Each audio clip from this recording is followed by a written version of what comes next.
By the mere living there, he made Geirim, which is the second translation of Migurei. But why did he do it in this fashion? Why didn't he do it the way Avraham Avinu did, by going out and reaching out to them actively? So the answer is Migurei Aviv. He was Maga, he was Midas Apachat. That was not his way, that was not his manner of Avdas Hashem. He was closed up in the house, and that's how he did it. Everybody worships Hashem according to the uniqueness of his own neshama. And you can't say, well, he is a good man. He goes out and reaches out to people, to Jews, and brings them back to the flock. And that fellow is selfish, and he learns all by himself. No, they're both doing the exact same thing, except that one does it Avraham Avinu's way, and one does it Yitzchak's way, Yitzchak Avinu's way. However, there's a difference between these two methods. When Avraham Avinu goes out in these Megaya Geirim, everybody sees it. It's common knowledge. He goes out and he gets up on a soapbox and delivers a lecture, and everybody comes flocking around. And Vayikra Shem Avram b'Shem Hashem. Avram calls out in the name of Hashem, and as the Rishonim say Pshat, he preached that there is one God.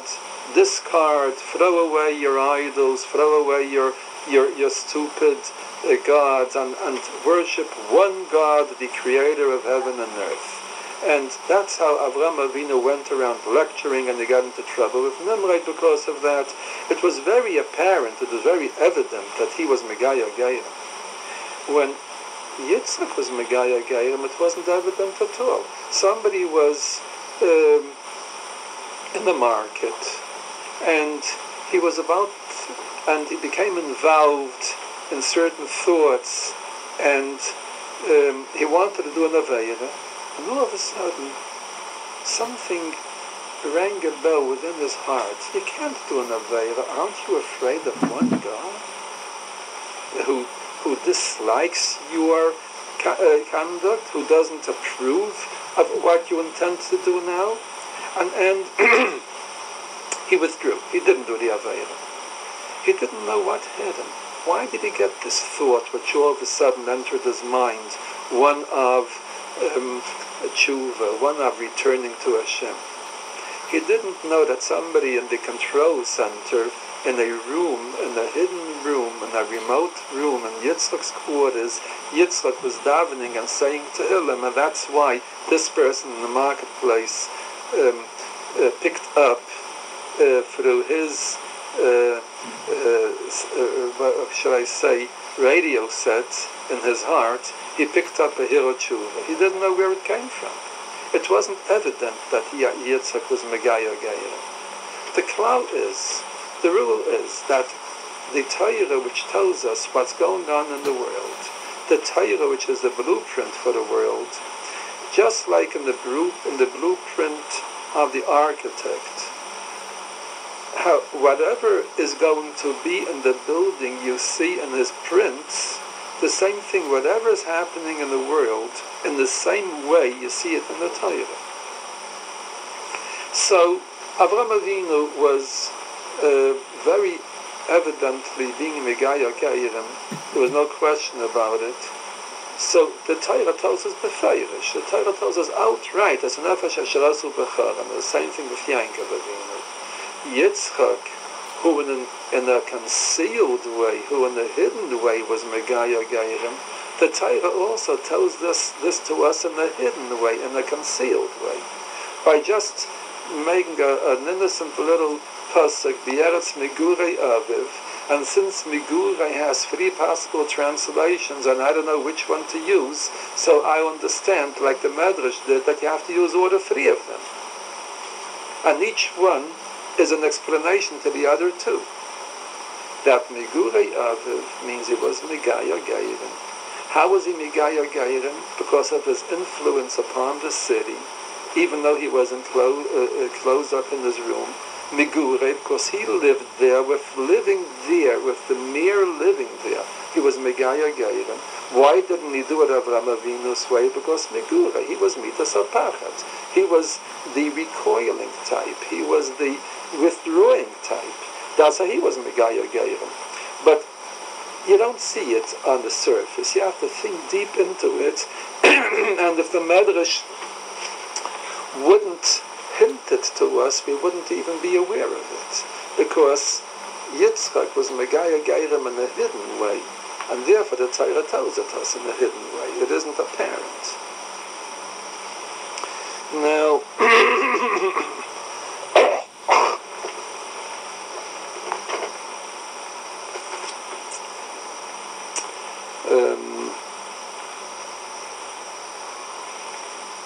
Klal is, the general rule is, we always have something in this world to explain us deeper and more abstract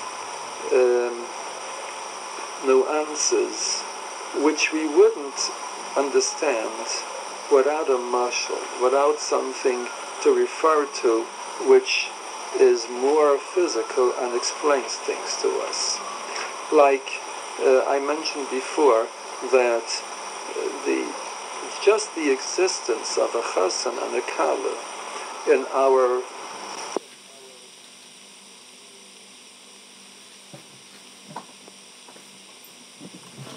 the Knesset Yisrael is the kala, and that's what Shir HaShirim is all about. The same thing. Nair Hashem Nishmas Adam, the pasuk says. Nair Hashem, a candle of Hashem, Nishmas Adam, is a neshama of a person. A person has a neshama. No one with the 5 senses that we are equipped with to understand our physical environment, no one with these 5 senses ever saw a neshama. And so what is a neshama? What is something which can give us some insight on, we should have a little glimpse in our mind of something that a neshama is like. So there is something in this world which resembles and is symbolic, and it's more than symbolic. It really is related with a neshama, and that is a candle. We light candles. Hashem also has candles. Our candle is our candle, the one we buy in the store. Hashem's candle is the neshama. Neir Hashem Nishmas Adam, Shlomo HaMelech says. And the God's candle is the neshama of a person. So therefore, if we would want to get some understanding upon the behavior of the neshama, we could get that understanding by observing the behavior of a candle. And a candle, firstly, has a fire, which is the neshama, and that candle always gravitates to the above, not to the below. There is this law of gravity. Actually, gravity means that everything is attracted like a magnet to its source. Being that this world has the 4 elements, the 4 main elements with which it was, the components with which this world was created. As the Sefer Yetzirah, the Sefer of Avraham Avinu, calls these 4 main components, which are the ingredients of everything in this world. So they are Eish, Ruach, Mayim, Ava. Fire, wind, Ruach, mayim, water, afal, earth. These are the four yesoides, the four main elements from which the world was created. And the scientists will refer to these four as liquid, gas, solid, and energy. Vayeshev, mayim, and afal. So, everything which is coarse, which is more earthly, which is more physical, contains more of this element of afal, of earth, and therefore it tends to gravitate to its source, to the core of the earth, which is the afal. So it falls downwards. Fire, which is aish, energy, doesn't contain this yesoida afal in itself. Pure fire will always drive its way upward. When the candle is burning, the flame won't droop down to the floor. It'll point to the ceiling. It wants to go upwards to the Yesod HaYarayach. The source of fire is in the Shechina Hagdosha, which is called Yarayach, and therefore fire will always point and drive and have a drive to go upwards, and it would fly upwards if not for the fact that it needs to be fueled, and it's being held down by the more physical and coarse fuel, which provides the existence of that fire, and which keeps it down to earth. So of this fire, this nail, this flame, is a flame which, in order to stay down upon earth and not dash upwards to the source of fire, needs three things. It needs something to hold on to, something to feed it, and something to be contained within. And these are the three parts of the candle. The nail, the receptacle in which we pour the oil, or the candlestick perhaps, in which we put the hardened oil in. Then we need the oil alone, which feeds the flame. And then we need the wick to hold, that the flame should hold on to it. This is a nefesh. These three halakim, these three parts of that keep the flame, these three parts of the candle which keep the flame down and keep it burning, are called in Lashon HaKodesh nail. Nail is the receptacle, the vessel. Psila, that's the wick, and shemen. Nail, psila, shemen is Rashi Tevis nefesh. This is nun patient. This is the nefesh. Works? It's so obvious, it's not obvious. Nail starts with the nun, 100%. psila starts with the pei, and shemen starts with the shin. It's so obvious. Because Nail Hashem Nishmas Adam, the neshama is a flame. The neshama is heavenly fire. What keeps this neshama down? Why doesn't it burst out and with gravitation and fling itself into the lap of Hashem, to its source, to the place where all the neshamas were hewed from, to the Kisi HaKavod? They're kept down by this good, which is the nefesh abahami, but which feeds the neshama and gives existence to the neshama in this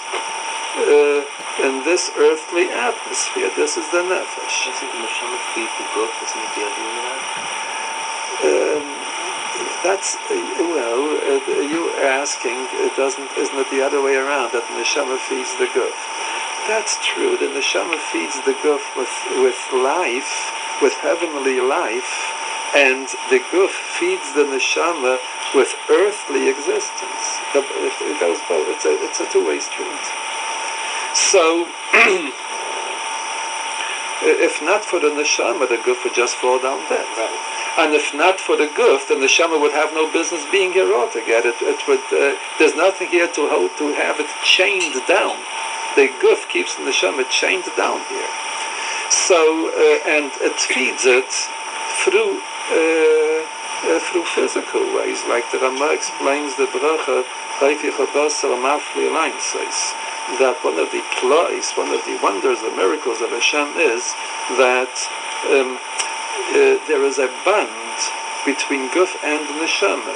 The neshama is bound to the guf, to the body, and even though one is physical and one is spiritual, but still with food, with physical food, we keep them bound together. And if a person won't eat food, then it will all dry up, and the neshama would just fly upwards and just say goodbye to the guf and have no business with it anymore. So now Hashem nishmas adam. The behavior of a candle will give us insight into the behavior and into the very essence and into the very essence of the neshama. So there is a special day in the week which is Neshama Day, and that's Shabbos.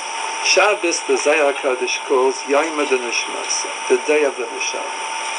Shabbos, a person doesn't indulge in gashmias, in earthliness, in the physical. He rises on Shabbos.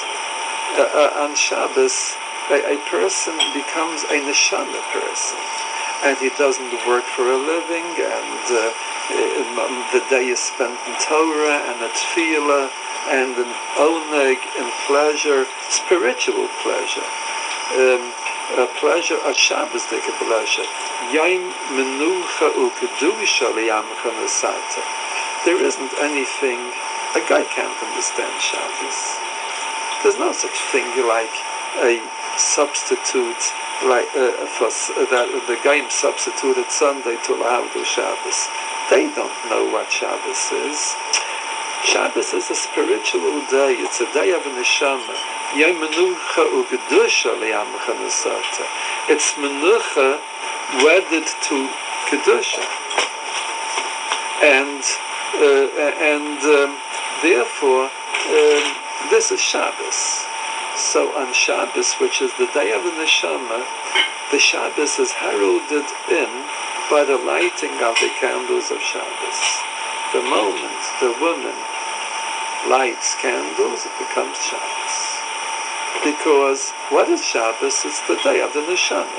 So we have something on our table which is the picture of the neshama, the candle. And, well, that's very nice for those who are fortunate enough to enjoy the gleam and the warmth of the Shabbos neiros, of the Shabbos candles on the Shabbos table. And that Shabbos candle makes them feel closer to Hashem because consciously or subconsciously it like beckons to the person, rise higher, come with me, I am fire, you are also fire, let's join, let's rise. Let's not be down to earth like the other 6 days of the week, it's Shabbos today. On Shabbos, the Rabbeinu Shloim's Kisi HaKavod, his heavenly throne, is elevated. Let's be elevated alongside with it. That's Shabbos. But not everybody is conditioned for that. Some people, unfortunately many people, whose activity during the week didn't warrant that they should enjoy the Shabbos. It didn't prepare them for the Shabbos. So when Shabbos comes, it's the opposite. They can't stand the Shabbos, like a bat can't stand light. They just can't appreciate the Shabbos. It's too bright for them. It's too holy for them. And Shabbos to them is perhaps the worst day in the week. They're not prepared for the Shabbos. So why a person should go to the mikveh for Shabbos? For the sake of those listening on the tape, so I don't want to interrupt. Now you're going to ask later. And so, for such people who need a lift, and Shabbos can't give them that lift because they are not prepared for it. They are not geared to the Shabbos, and their station isn't tuned into the Shabbos. For such people, there is a Chanukah, a different kind of a candle. This candle of Chanukah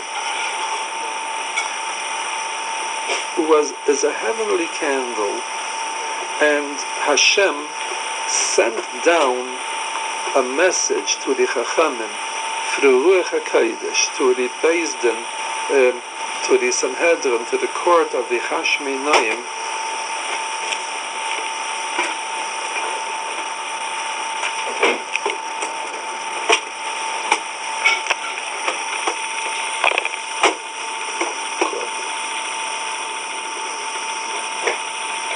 So, the Hashmonaim got the message from Hashem that in a certain period, when Klal Yisrael was enveloped in darkness, in chayshech, and they were delivered from that chayshech, from this darkness, they were zeiche, they then were fortunate to get the mitzvah of Ner Chanukah, the Chanukah candle. The Medrash tells us that at the very onset of existence, at creation, there already Klal Yisrael was already predestined to go through four galios, four types of being distanced from Hashem.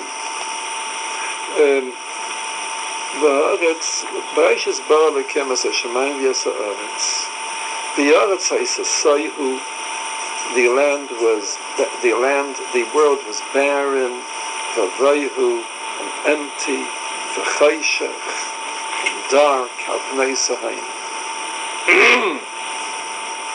how do you translate Sahim? Abyss. And the abyss. Depths. The depths.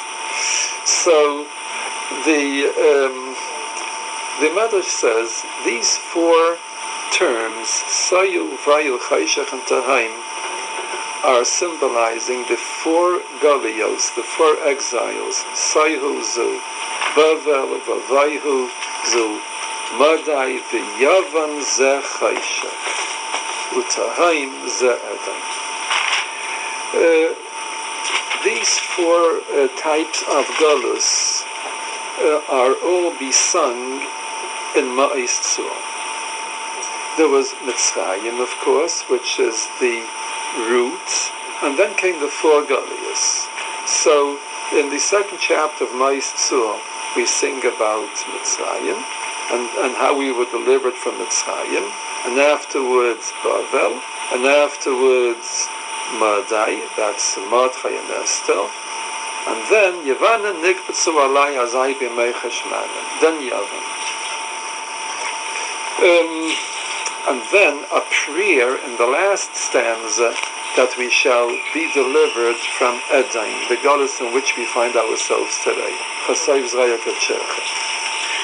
Yavan is Chayshach, darkness, in the depths. And the when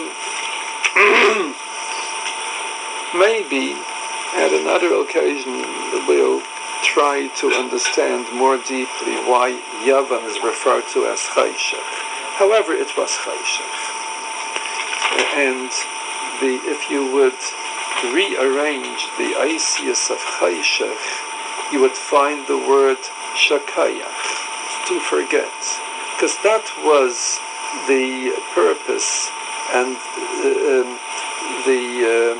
that was the device of Yavan, Lashkicham Tayrasecha, to make Jews forget the Torah, to make them estranged from the Torah. Chayshach, darkness. And therefore, Shikha, forgettingness, forgetfulness. The word Shikha is B'gematria Neil Chanukah. Because that's the Chanukah is the antidote, and it's the light of Chanukah is the deliverance from this Chayshach or Ha-Chayshach, which is the Isius of Shikha. So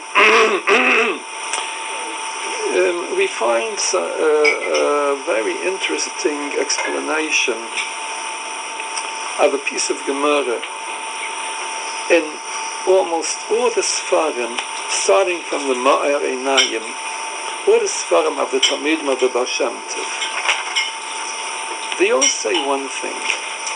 The Gemara says, Psileis u'shmanan she'ein madalikin behem b'Shabbos, madalikin behem b'Chanukah. Wicks and oils that you're not allowed to use them on Shabbos because these oils and these wicks don't properly make a candle burn well, because the oil isn't nimshach acher apsila, the oil doesn't readily absorb itself into the wick, and the wick isn't of an absorbent material to be saturated with the oil, and therefore the fire jumps on and off, and it sometimes goes out with these wicks and oils. These oils and wicks, and the Mishnah tells us which they are, that we're not allowed to use on Shabbos, but on Chanukah we could use them. So the Sfarim explain that these oils and the wicks are referring to neshamas, like we said before, nefesh, ne'apsila shemen. There are certain neshamas that even Shabbos won't light them. They won't take fire on Shabbos because they're too coarse. They're not the proper material. They're not properly conditioned and equipped to be mikabel, to accept the light of Shabbos. But Chanukah, that light they could take. What is the difference between the Shabbos candle and the Chanukah candle?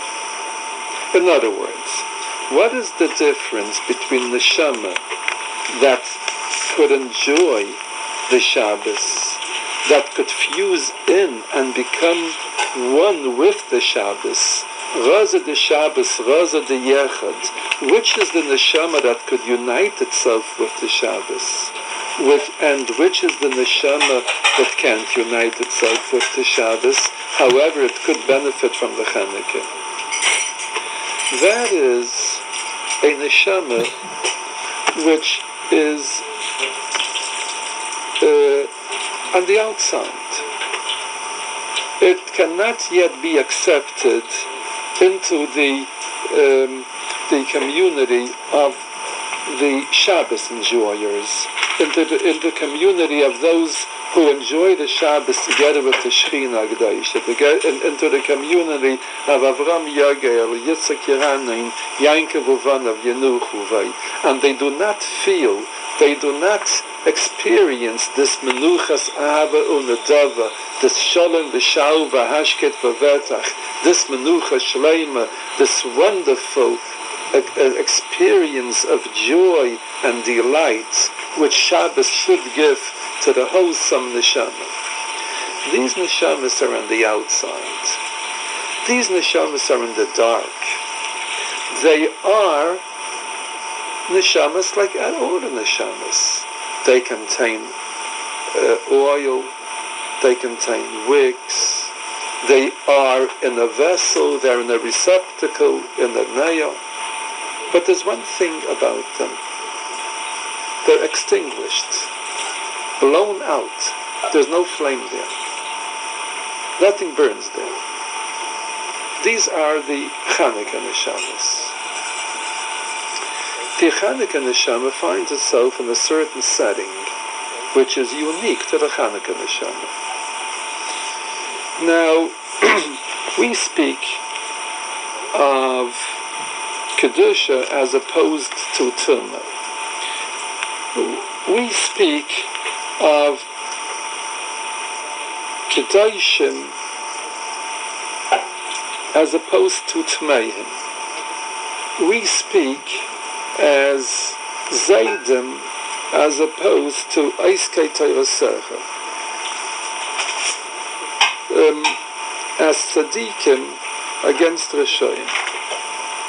What is the difference? We just finished Vayeshev, and still we're not complete with these explanations and the formation of the exact character of what the Kadesh is and who the Tameh is. But we already have a name for them. There is Yankov and Esav. Haloi ach Esav leYankov. There is Esav and there's Yankov. Yankov belongs to the Rishus HaYachid. Yankov belongs to the Rabbeinu Shalom, who was one, and therefore he belongs to Shabbos. Yankov Avinu is the first one who kept Shabbos. As a Gemara tells us, and last week said, this is the Gemara in Chulin,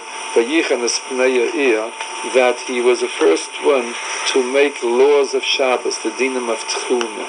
Yankov kept the Shabbos. Esav, of course, has no shaychus with the Shabbos. Because when Yankov's 70 souls, which came down to Mitzrayim, are mentioned in the Torah calls them Shivim Nefesh, 70 soul, Lashon Yachid, in the singular tense, Yachid. However, by Esav in last week's Sedra, we have Nafshes Beisai, Nefashes, souls, plural. Yankov is singular, and Esav is plural. Because that's the difference between Yankov and Esav. Yankov belongs to Shabbos, to the Rishus HaYachid, which is Raza de Yechad. The secret of Shabbos is the secret of unity, of oneness with the Rabbeinu Shalom. And Esav belongs to the Rishus HaRabim, and to the street. And therefore you're not allowed to carry out from the Rishus HaYachid into the Rishus HaRabim, from the enclosed quarters into the street on Shabbos, because that would be symbolic of us going out of the Rishus, of the domains of Hashem, and going into the domains of Esav, into the Rishus HaRabim, which is many gods, plural. Yankov is Yachid and Esav is Rabim, single and plural. Yankov is light and Esav is dark, Chayshach. That doesn't require any further explanation. Yankov is right and Esav is left, Yamin and Smile. In fact, Smile is the name of the Satan, Samach Mem Aleph Lamed, except that a sin and a Samach interchange. That's the left side. You suppose when a Kayin does the Avodah and Beis HaMikdash, he must do it with his right hand, which is the hand of Kedusha, not the left hand. We do mitzvahs with our right hand, not with the left hand. That's one of the klalim, one of the halachas with which we must be mikayim a mitzvah. if we're kaima mitzvah and we can only use one hand, we use the right hand and not the left hand. And we always give preference to the right side. We put on our right sleeve first. We put on our right shoe first. And if you will notice, the tzua, the right strap of your tefillin is longer than the left side, because we give more preference and to the right, which is Yemin, over Smail, over the left side. So Yaakov is Yemin and Esav is Smail. So you will find that when it comes to Chanukah, Chanukah comes out in the season of the year when it's real dark, the longest nights in the year. Tkufas Taives, Leilei Taives Aruchim, the long nights of Taives. Because, and that's when all the Gayish holidays come. You know, maybe we'll talk about it more when the season arrives. This usually, most of the time, Chanukah coincides with, I don't want to say the name when the Chumash here is open, with the Gayish holiday. This year it doesn't. This year it's quite a little off. Because it's Ivor year. It's a Shana Miuberes. It's a year of 13 months, so we're almost a month behind. We're about 3/4 of a month behind until we're going to catch up when the extra Chodesh Adar will line up the lunar year with the solar year. But a while we're sort of dragging behind. So both of these things are on one mishkal, they balance each out and they correspond to each other, the kedusha versus the tumah. So it's the darkest time of the year that in the Leilei Taives Aruchim, when the nights are the longest and the days are the shortest, it is in the Reshus Harabim, in the street, that we put on our Chanukah candle. In the times of the Gemara, the Chanukah candle was lit on the outside of the house.